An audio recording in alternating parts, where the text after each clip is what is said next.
Aujourd'hui, je vais résumer l'un de mes livres préférés, intitulé « Les secrets d'un esprit millionnaire », écrit par Hervé Ecker. Dans ce livre, Ecker parle de 17 différences principales entre les gens riches et les gens pauvres. Gardez à l'esprit que lorsque je parle de millionnaires, je fais référence aux personnes qui ont gagné leurs millions par des moyens légaux, éthiques et moraux. Et quand je dis pauvre, je ne veux pas déprécier les gens pauvres. En fait, j'ai été pauvre la majeure partie de ma vie. Quand je dis pauvre, je fais référence à leur état d'esprit. Si vous regardez la vidéo jusqu'à la fin, vous pouvez dire que vous avez lu ce livre parce que j'ai couvert les 17 différences d'une manière très simple. Première différence. Les riches pensent grand, les pauvres pensent petit. Avez-vous déjà fait des courses et passé plusieurs heures dans plusieurs magasins pour trouver les produits les moins chers afin d'économiser 50 à 60 centimes ? Si vous avez fait cela, vous avez une mentalité de pauvre. Je suis désolée de dire cela, mais laissez-moi vous expliquer. Bien sûr, ce n'est pas une mauvaise chose d'économiser de l'argent pendant que vous faites vos courses, mais cela change quand il s'agit de savoir combien vous économiserez par rapport au temps que vous passerez pour cette économie. Si vous passez 1 heure à chercher les oranges ou les tomates les moins chères pour économiser 60 centimes, la valeur de votre heure est de 60 centimes. En comparaison, les personnes riches ne se soucient pas d'économiser 60 centimes. Elles comprennent la valeur de leur temps et pensent constamment à des projets ou à de nouvelles choses qu'elles peuvent faire pour que la valeur de leur heure soit égale à 6 000 $ ou 60 000 $. Deuxième différence. Les riches choisissent d'être payés en fonction des résultats. Les pauvres choisissent d'être payés en fonction du temps. J'entends très souvent des gens se plaindre qu'ils méritent un meilleur salaire simplement parce qu'ils travaillent pour l'entreprise depuis plus de 5 ans. Mais en réalité, les choses ne se passent pas ainsi. Par exemple, si je passe 80 heures à produire une vidéo de mauvaise qualité, la regarderez-vous simplement parce que j'y ai consacré 80 heures ? Bien sûr que non. Vous ne vous souciez pas du temps que j'ai passé. Vous ne vous souciez que de savoir si la vidéo est bonne pour vous ou non. Si ce n'est pas le cas, vous arrêtez de la regarder. Personne ne se soucie du temps que vous consacrez à quoi que ce soit. La vraie question est de savoir si vous pouvez fournir quelque chose de valable. Il s'agit du résultat, pas de l'effort ou du temps passé. Troisième différence, les riches pensent les deux. Les pauvres pensent l'un ou l'autre. Les pauvres pensent qu'il n'y a pas assez et qu'on ne peut pas tout avoir. Les riches pensent qu'il y a assez pour tout le monde et qu'on peut avoir tout ce qu'on veut vraiment. Les pauvres croient à la rareté. Les riches croient en l'abondance. Voulez-vous une carrière réussie ou une bonne relation avec votre famille ? Pourquoi pas les deux ? Voulez-vous vous concentrer sur les affaires ou vous amuser et jouer ? Voulez-vous une petite amie blonde ou brune ? Pourquoi pas les deux ? La dernière était une blague, mais vous avez compris l'essentiel. Les riches veulent toujours les deux. Les pauvres en choisissent toujours un.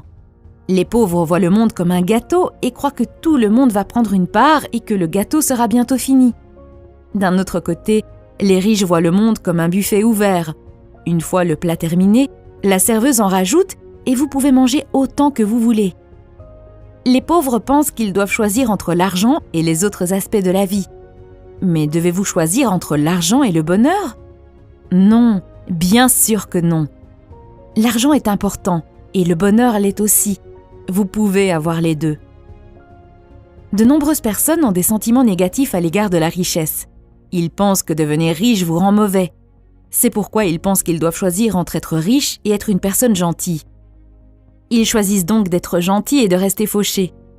Vous avez probablement entendu quelqu'un dire « cette personne a vraiment changé après être devenue riche » ou « l'argent a beaucoup changé cette personne ». Je crois vraiment que l'argent ne change pas. L'argent fait de vous davantage ce que vous êtes déjà. Si vous êtes une personne gentille, l'argent fait de vous une personne gentille et riche. Si vous aimez aider les autres, l'argent vous donne la possibilité d'aider encore plus de gens. D'un autre côté, si vous êtes un crétin, l'argent fait de vous un crétin riche. Si vous faites des choses mauvaises après être devenu riche, cela signifie que vous étiez déjà mauvais. Avoir de l'argent ne fait que le rendre évident. Quatrième différence. Les riches se concentrent sur les opportunités, les pauvres sur les obstacles. C'est ma préférée. Chaque fois que j'ai une nouvelle idée, je la partage avec les gens pour avoir un retour. Il est très rare de voir quelqu'un qui reconnaisse les problèmes liés à l'idée mais qui, en même temps, se concentre sur les opportunités qu'elle peut apporter. Presque tout le temps, j'entends des tonnes de gens me dire que mon idée va échouer. Et c'est ainsi que pensent les pauvres. Ils voient constamment des obstacles, des risques et se concentrent toujours sur les problèmes, alors que les riches se concentrent sur les opportunités. Les pauvres font des choix basés sur la peur. Leur esprit est constamment à la recherche de ce qui ne va pas ou pourrait ne pas aller dans n'importe quelle situation. Leur principal état d'esprit est « et si ça ne marche pas ?» ou plus souvent « ça ne marchera pas ». Je ne me dis pas qu'il ne faut pas s'occuper des problèmes. Bien sûr, gérez les problèmes lorsqu'ils se présentent, mais ne laissez pas la peur et les problèmes vous arrêter. Si vous vous concentrez sur les problèmes, vous aurez des problèmes. Si vous vous concentrez sur les opportunités, vous aurez des opportunités. C'est une simple loi universelle. 5e différence, les riches s'associent à des personnes positives qui ont réussi, tandis que les pauvres s'associent à des personnes négatives ou qui n'ont pas réussi. En bref, si vous voulez voler avec les aigles, ne nagez pas avec les canards. Si votre objectif est de devenir riche, étudiez les personnes riches, fréquentez les personnes riches qui ont réussi et utilisez-les comme modèle. Faites ce qu'ils font, lisez ce qu'ils lisent. Il y a une raison pour laquelle ils sont riches. Par exemple, si vous voulez créer une chaîne YouTube à succès, trouvez les chaînes à succès dans votre domaine et étudiez ce qu'elles font. Étudiez le type de contenu qu'elles créent, la longueur de leurs vidéos, le style qu'elles utilisent. Si vous prenez exactement les mêmes mesures et avez exactement le même état d'esprit, il y a de fortes chances que vous obteniez des résultats très similaires. Lorsque je donne ce conseil, les gens s'énervent et disent « Vous voulez que je copie les autres ? Vous voulez que je sois sans originalité ? Vous voulez que je vole le travail des autres ?» Non, je ne dis rien de tout cela. Pour une raison quelconque, de nos jours, les gens veulent être Mark Zuckerberg et inventer le prochain Facebook. Si vous êtes un type ordinaire comme moi, vous avez plus de chances de réussir en vous inspirant des personnes qui ont réussi, ce qui ne veut pas dire que vous n'êtes pas original. Par exemple, si vous décidez de créer le résumé du même livre que celui que je suis en train de résumer, d'utiliser le même format d'animation que celui que j'utilise actuellement, d'utiliser la même musique de fond, votre contenu sera toujours unique, parce que vous avez une voix unique, une façon unique d'expliquer les choses. Même si vous faites la même chose, votre contenu sera toujours différent du mien. D'ailleurs, vous avez probablement remarqué qu'il existe déjà de nombreuses chaînes qui font exactement la même chose que moi. Mais malgré cela, cette chaîne va constamment se développer. Ne vous méprenez pas, je n'essaie pas de me vanter ou de dire « Regardez comme ma chaîne est géniale ». La raison pour laquelle je parle de moi est que vous et moi pouvons nous identifier facilement. Si je vous donne l'exemple du fondateur d'Amazon, Jeff Bezos, il vous sera probablement difficile de vous identifier à son histoire. Mais vous et moi sommes deux personnes simples qui essaient de s'améliorer. Une autre plainte que j'entends souvent est que je n'ai pas de personnes riches autour de moi. Alors comment puis-je m'entourer de personnes riches et qui ont réussi ? Écoutez, vous n'êtes pas obligé de les avoir, vous pouvez simplement trouver des personnes qui ont réussi et lire leurs livres ou regarder leurs vidéos. Tu ne peux pas demander à Arnold Schwarzenegger de passer du temps avec toi pour que tu puisses l'étudier et te mettre en forme. Mais tu sais qu'il a des tonnes de vidéos et qu'il a écrit un livre. Alors pourquoi ne pas lire son livre ou regarder ses vidéos ? Personnellement, je n'ai pas d'amis riches dans mon entourage. Les auteurs de ce type de livres sont des amis riches pour moi. Je traîne avec eux en lisant leurs livres, en regardant leurs vidéos et en écoutant leurs podcasts. 6e différence. Les riches savent ce qu'ils veulent et s'engagent à l'obtenir. Les pauvres veulent simplement être riches. Imaginez que vous et votre ami traînez dans le centre-ville et que vous voulez manger une baguette.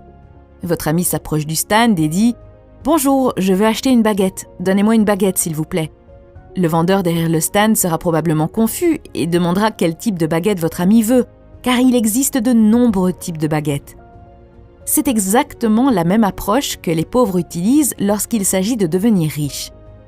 Ils veulent simplement être riches, mais ils ne savent pas à quoi ressemble une vie riche pour eux. Si vous ne savez pas exactement ce que vous voulez, la fille qui vend la baguette vous donnera la baguette de son choix et vous partirez.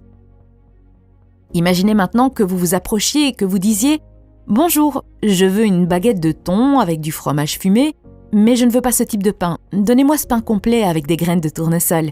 Ne mettez pas d'oignon, mettez du concombre, de la tomate et faites-le griller. » Devinez quoi? La fille va vous donner exactement ce que vous avez demandé.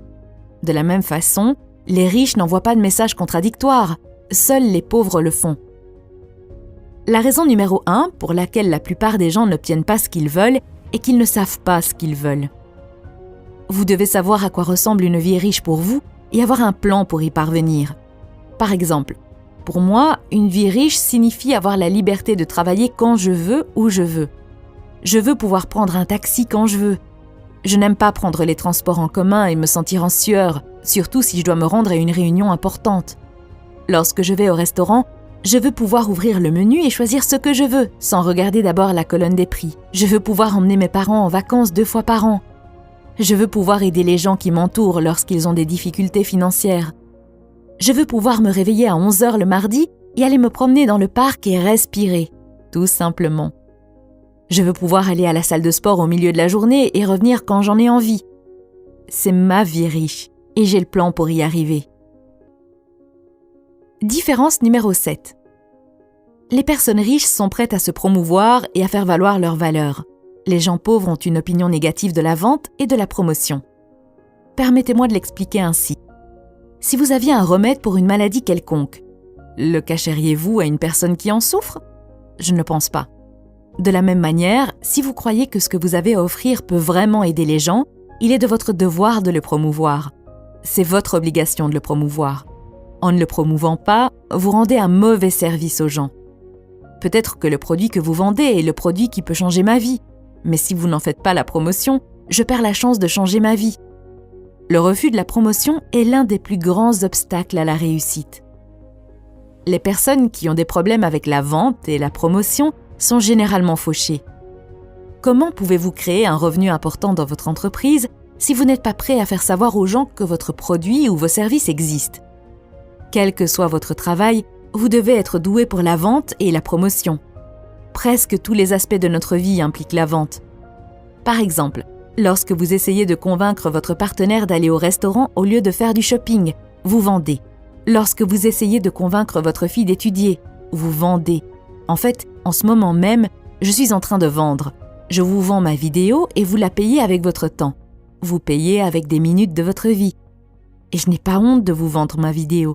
Je n'ai pas honte d'en faire la promotion et de vous demander d'appuyer sur le pouce bleu et de vous abonner, parce que je sais que les idées de ce type de livre peuvent vraiment vous aider à changer votre état d'esprit. Différence numéro 8.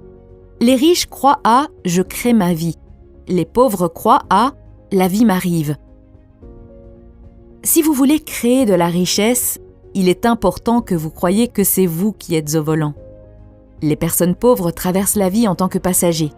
En revanche, les riches sont toujours assis derrière le volant. Avez-vous déjà remarqué que ce sont généralement les pauvres qui dépensent beaucoup d'argent pour jouer à la loterie? En fait, ils espèrent fortement que quelqu'un va venir tirer leur nom d'un chapeau et leur fournir de l'argent, ce qui leur permettra de devenir riches. Selon Ecker, les pauvres justifient également leur situation.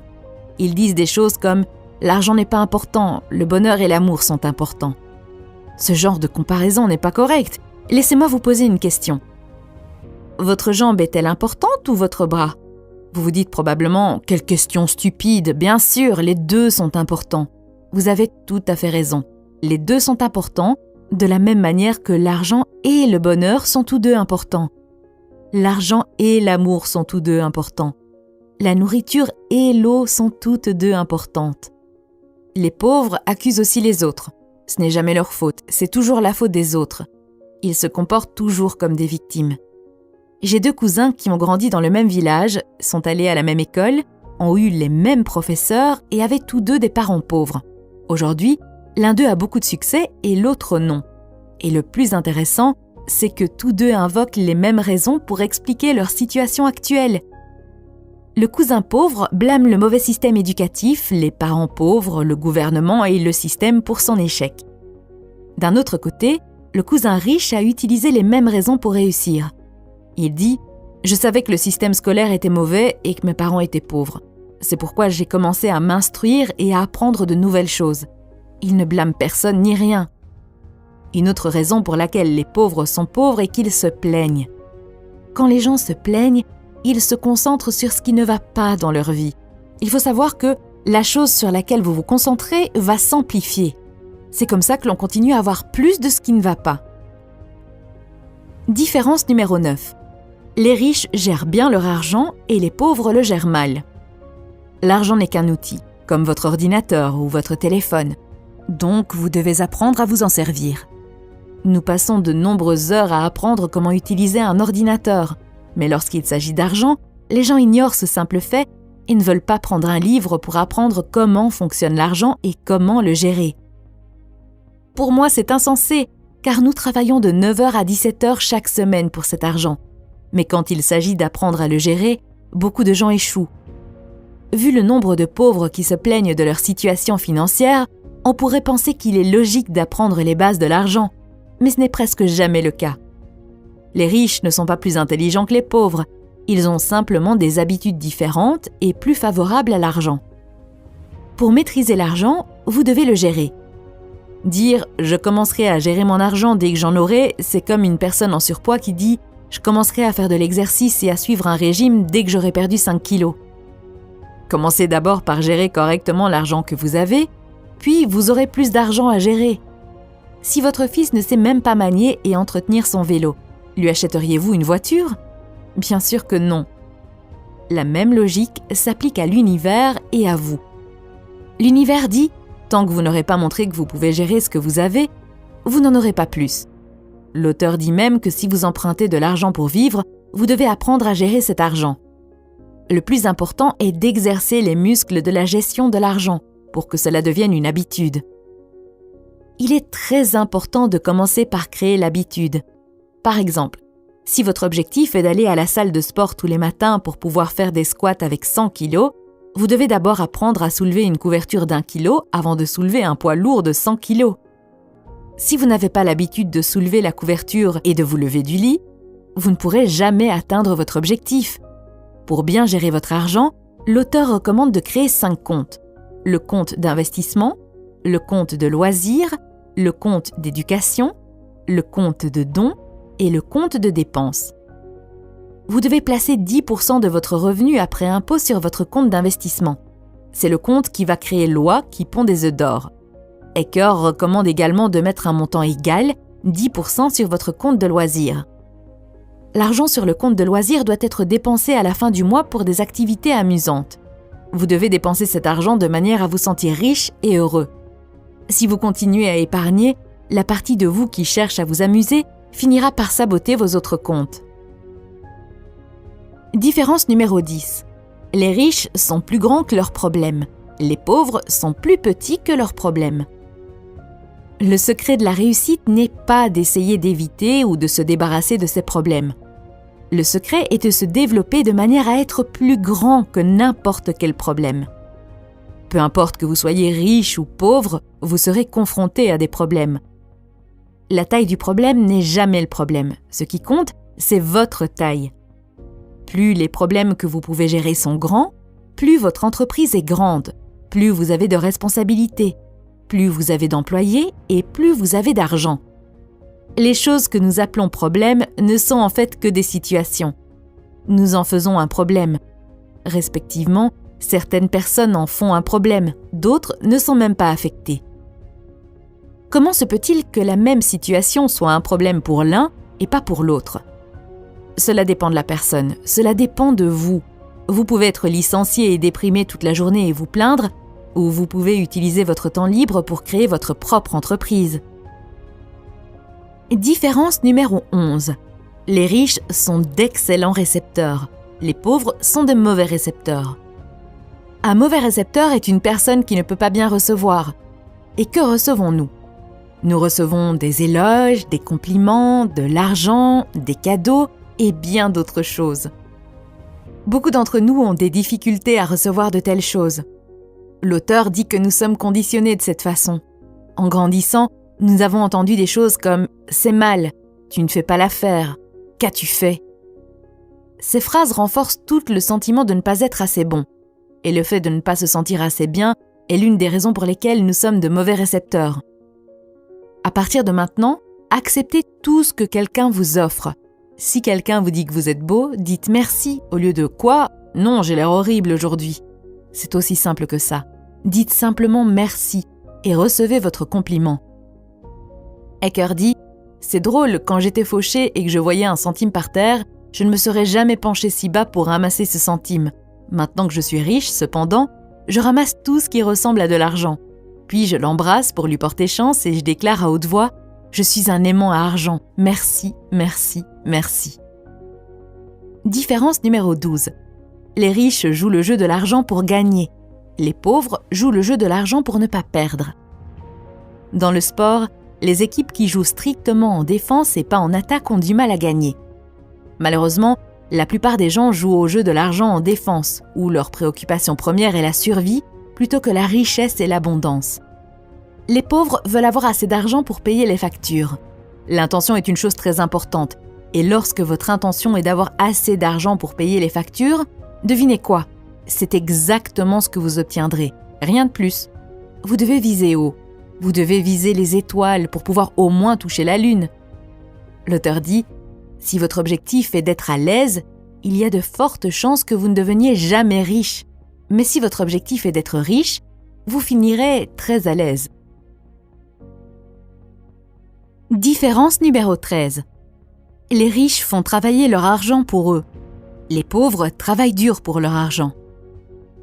Ecker dit « Je suis d'accord pour dire que vous devez travailler pour votre argent, mais pour les riches, cette situation n'est que momentanée. Pour les pauvres, c'est sans fin. Les riches pensent que pour que l'argent travaille dur et prenne votre place, vous devez d'abord travailler dur. Ils savent également que plus votre argent travaille, moins vous aurez à travailler. Le premier objectif devrait être de devenir financièrement libre le plus rapidement possible. Ecker définit la liberté financière d'une manière simple. La liberté financière, c'est la capacité de vivre le style de vie que vous désirez sans avoir à travailler ou à dépendre de quelqu'un d'autre pour l'argent. Et comment cela est-il possible ? Vous avez besoin d'un revenu passif. En bref, vous devenez financièrement libre lorsque votre revenu passif dépasse vos dépenses. De nombreuses personnes ne font pas la différence entre être riche et être libre financièrement. Ils pensent qu'il faut d'abord être riche pour être libre financièrement, mais ce n'est pas vrai. La liberté financière vient en premier parce que c'est plus facile et plus rapide à faire. Laissez-moi vous poser une question. Est-il plus facile de monter une échelle de 10 marches ou une échelle de 1000 marches ? Bien sûr, l'échelle à 10 marches est plus facile, non ? En utilisant cette analogie, nous pouvons dire que devenir libre financièrement, c'est comme monter l'échelle à 10 marches, et devenir riche, c'est comme monter l'échelle à 1000 marches. Essayez d'abord l'objectif le plus facile et soyez libre financièrement. Une fois que vous aurez un revenu passif et que vous n'aurez plus à travailler pour personne, vous pourrez utiliser ce temps libre pour devenir riche. Ecker raconte que dans son séminaire, l'une des étudiantes a réalisé que si elle louait simplement son appartement et déménageait dans un endroit moins cher, son revenu passif provenant du loyer serait suffisant pour couvrir toutes ses dépenses et qu'elle pourrait même économiser de l'argent. Et c'est exactement ce qu'elle a fait. Elle a loué son appartement, déménagé dans un endroit moins cher et plus exotique et s'est libérée financièrement. Ce n'est qu'ensuite qu'elle a commencé à monter son affaire et à devenir riche. Concentrez-vous donc d'abord sur l'échelle de 10 marches et sur la création d'un revenu passif suffisant pour que vous n'ayez pas à travailler pour quelqu'un. Une fois que c'est fait, vous pouvez alors penser au reste. Il existe 2 sources principales de revenus passifs. La première est l'argent qui travaille pour vous. Il s'agit des revenus d'investissement provenant d'instruments financiers tels que les actions, les obligations ou d'autres actifs qui prennent de la valeur. La deuxième grande source de revenus passifs est l'entreprise qui travaille pour vous. Il s'agit de générer des revenus continus à partir d'entreprises dans lesquelles vous n'avez pas besoin de vous impliquer personnellement pour que l'entreprise fonctionne et vous apporte des revenus. L'exemple le plus simple de cela peut être l'immobilier. Différence numéro 14. Les riches se concentrent sur leur valeur nette. Les pauvres se concentrent sur les revenus de leur travail. Lorsqu'il s'agit d'argent, la question que l'on pose le plus souvent est « Combien gagnez-vous » La question « Quelle est votre valeur nette » est rarement entendue. Un petit nombre de personnes parlent ainsi. La richesse se mesure par la valeur nette et non par le revenu du travail. Il en a toujours été ainsi et il en sera toujours ainsi. Pour connaître votre valeur nette, il vous suffit d'additionner la valeur de tout ce que vous possédez avec vos liquidités et vos investissements comme les actions, les obligations, les biens immobiliers, la valeur actuelle de votre entreprise si vous en avez une, ainsi que la valeur de votre résidence si elle vous appartient, puis de soustraire tout ce que vous devez. La valeur nette est considérée comme la mesure ultime de la richesse, car, si nécessaire, ce que vous possédez peut être transformé en argent liquide. Après avoir calculé votre valeur nette, tracez une ligne verticale sur une page. Mettez 0 en bas de la ligne et en haut de la ligne, écrivez votre valeur nette souhaitée, disons 1 million de dollars. Une fois que vous l'avez fait, mettez votre valeur nette actuelle sur cette ligne et voyez à quelle distance vous êtes de votre montant souhaité. De temps en temps, disons chaque mois ou chaque trimestre, vérifiez cette ligne et mettez-la à jour en conséquence. Même si vous êtes actuellement à 0 ou moins, je vous recommande de faire cet exercice car ce qui est suivi est amélioré. Différence numéro 15. Les riches agissent en dépit de la peur. Les pauvres laissent la peur les arrêter. Dans le livre, Ecker parle de la formule de la manifestation. Selon cette formule, les pensées produisent des sentiments, les sentiments mènent ensuite à des actions et les actions mènent à des résultats. Par exemple, vous pensez à un beignet. Cela crée un sentiment d'envie de beignet. Puis, vous vous levez et vous allez au magasin pour acheter ce beignet. Si ce processus se répète constamment, vous prenez du poids. Les pensées et les sentiments font partie de votre monde intérieur. La prise de poids fait partie de votre monde extérieur. L'action est le pont entre le monde intérieur et le monde extérieur. S'il n'y a pas d'action, vos pensées et vos sentiments sur la richesse sont inutiles. De nombreuses personnes lisent ce type de livre pour devenir riches, mais la plupart d'entre elles ne passent pas à l'action et n'appliquent pas ce qu'elles ont appris. Il ne s'agit pas de savoir combien de livres vous lisez, mais combien de livres vous appliquez dans la vie réelle. Lire sans agir, c'est comme regarder toute la journée la photo de la fille que vous aimez sur Facebook au lieu d'aller lui parler en face à face. Si l'action joue un rôle essentiel dans la réussite, qu'est-ce qui nous empêche de passer à l'action ? La peur. La peur, le doute et l'inquiétude sont les obstacles les plus courants, non seulement au succès, mais aussi au bonheur. L'une des plus grandes différences entre les riches et les pauvres est que les riches sont toujours prêts à agir, même s'ils ressentent de la peur, même s'ils sont mal à l'aise. Les pauvres, en revanche, laissent la peur les arrêter. Ils ne veulent pas se sentir mal à l'aise. Si vous êtes prêt à faire ce qui est confortable, la vie sera inconfortable. Mais si vous êtes prêt à faire ce qui est inconfortable, la vie sera plutôt confortable. La peur et l'inconfort ne doivent pas vous arrêter. La peur est le produit de l'esprit. Votre esprit est un détecteur de peur, pas un détecteur de succès. Dès que vous commencez à faire quelque chose d'inconfortable, votre esprit vous montrera des dizaines de cas horribles afin de vous arrêter. Notre esprit est le plus grand écrivain de scénarios d'horreur. Entraîner et gérer votre propre esprit est la compétence la plus importante que vous puissiez posséder. Si vous voulez apprendre à contrôler votre esprit, je vous recommande de regarder ma vidéo sur le livre intitulé « Le pouvoir du moment présent ». Différence numéro 16. Les personnes riches apprennent et grandissent constamment. Les pauvres pensent qu'ils savent déjà tout. Ecker dit que les 3 mots les plus dangereux sont « je sais que ». La question est « comment savez-vous que vous savez quelque chose ?» Voici la réponse. Si vous le vivez, vous le savez. Sinon, vous en avez entendu parler, vous l'avez lu ou vous en parlez, mais vous ne le savez pas. Franchement, si vous n'êtes pas riche et heureux, il y a de fortes chances que vous ayez encore beaucoup de choses à apprendre. L'argent, le succès et la vie. Considérez ceci. Si vous n'avez pas autant de succès que vous le souhaiteriez, c'est qu'il y a quelque chose que vous ne savez pas. Si vous n'êtes pas riche, cela signifie qu'il y a beaucoup de nouvelles choses que vous devez apprendre et appliquer. Si vous continuez à faire ce que vous avez toujours fait, vous continuerez à obtenir ce que vous avez toujours obtenu. Différence numéro 17. Les riches admirent les autres riches et ceux qui ont réussi. les pauvres en veulent aux riches et à ceux qui ont réussi. Quand j'étais au lycée, il y avait un homme très riche, et à chaque fois que je le voyais passer dans notre quartier avec sa nouvelle Mercedes, j'entendais de nombreuses histoires négatives sur sa vie luxueuse. Lorsque je demandais aux gens s'ils savaient ce qu'il faisait dans la vie, personne n'était capable de me donner une réponse précise, mais presque tout le monde supposait qu'il faisait un travail criminel et qu'il était mauvais. Plusieurs années plus tard, j'ai eu l'occasion de parler à cette personne lors de mon stage et j'ai appris qu'il avait passé la majeure partie de son enfance dans la pauvreté, ce qui l'a motivé à travailler plus dur et à devenir PDG. Après avoir connu cette personne et entendu l'histoire de sa vie, j'ai réalisé que les pauvres regardent souvent la réussite des autres avec ressentiment, jalousie et envie.